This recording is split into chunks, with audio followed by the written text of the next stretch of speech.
Scott Sargent, WFNY. LeBron, obviously the point total and the differential is going to be a big storyline, but how refreshing is it to have a lot of those first quarter points come off of defense?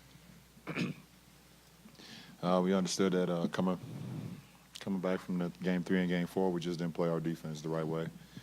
We didn't play how we should have played, and they took advantage of every moment. We had to get back to our staple. We had to get back to what we wanted to do defensively in order for us to play a complete game, and that was the most satisfying thing, the way we defended, holding these guys to 39% shooting. Joe Varden, Cleveland.com. LeBron, you spoke this morning about just a sense of calm. How much of that was just how many times you've been here before, and was there any part of it that you knew that what was going to happen tonight, you knew that was still in there? Well, when I've been a part of, some really adverse situations, and I just didn't believe that this was one of them. So, just been very calm about the whole situation, understanding that, our guys knew what we did and what we didn't accomplish in Toronto, and I'm not taking away from the fact that how big of a game this was, because it is. I mean, it's a game 5 on our home floor, and the series tied 2-2, but,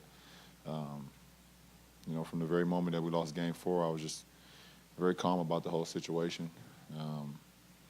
Seeing the good and seeing the good that we can prepare and get better for game 5 instead of looking at all the bad that we did. So, just mentally just having these guys focus, and, they answered the call.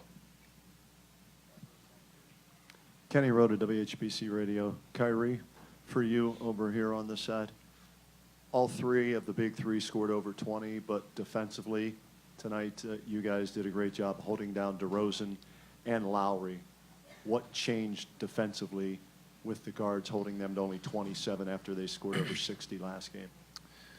Just taking the personal challenge. We talked about it after the game. Just making it a little bit more uncomfortable for them coming out. They were coming off the pick and rolls, attacking our bigs downhill, so we kind of made a change on that. It made our jobs a little bit easier on the ball to get into the ball, because our backside help, we had more than 4 sets of eyes on them, just like they were doing to me and Bron, and on the other end. So we just wanted to counteract that and just play more physical and just be more physical and make other guys make decisions other than those 2. We obviously know they lead their team, and in Toronto did a great job both game 3 and 4 of doing that. And game 5 on our home floor, we just wanted to be a little bit more physical, make them uncomfortable. Brian Mark Schwartz, ESPN. 2-part question.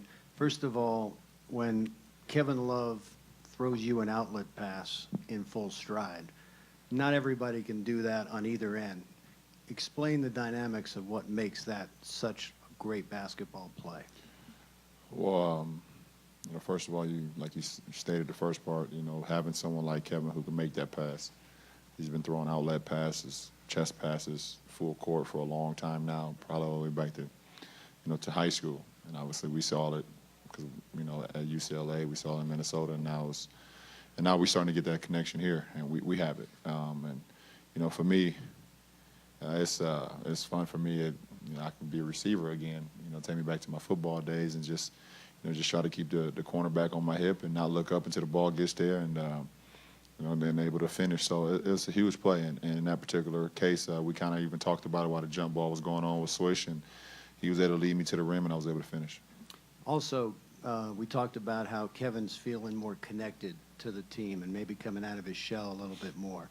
What is it that you saw tonight that makes you think that that's true? Well, I don't believe that's true to the first part.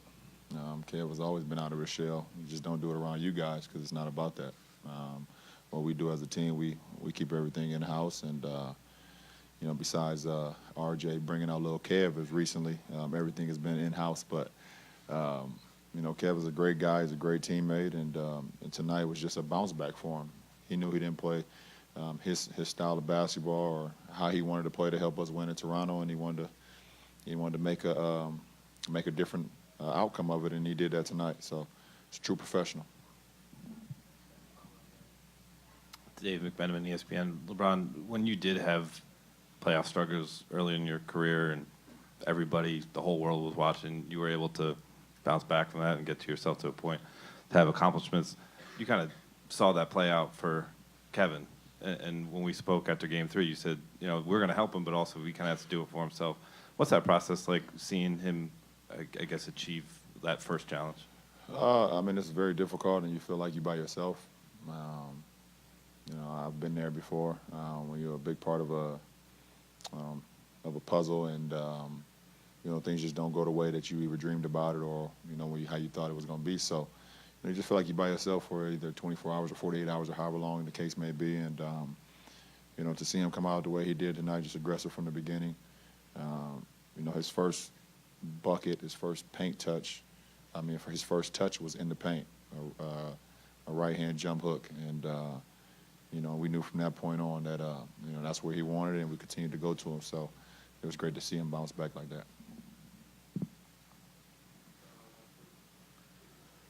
Chris Haynes, Cleveland.com. LeBron, you haven't, I guess you haven't heard the outside noises of people saying, well, why is LeBron not taking over the game? Why is he not doing more? You haven't had to do that. And I'm curious to ask, in this game in particular, you see a blowout fashion, I think people would assume that you just took over from start to finish. How is this team still able to be so effective and you stay within the team system and you know, stick to the script?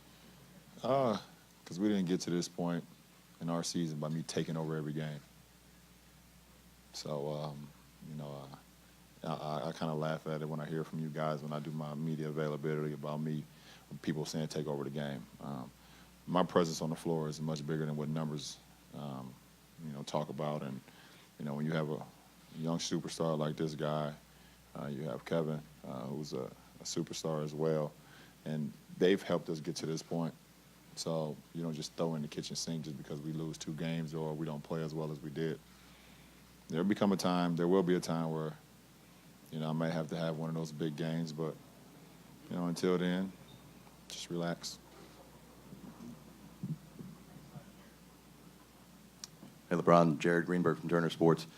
With the limited minutes you've been able to play the last 2 games and the type of basketball you potentially have ahead of you here, what does it do for your body to be able to only play under 32 minutes in a Game 5?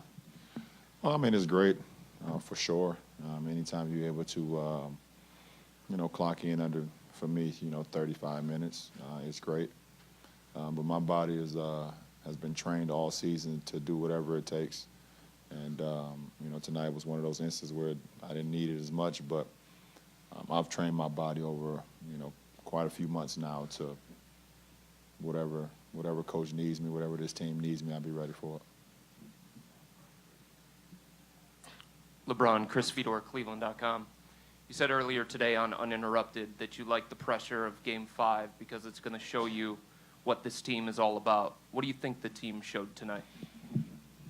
That they was ready for it as well. They was ready for this moment. Our crowd was ready for this moment. They were amazing, as always. Give a lot of thanks to those guys.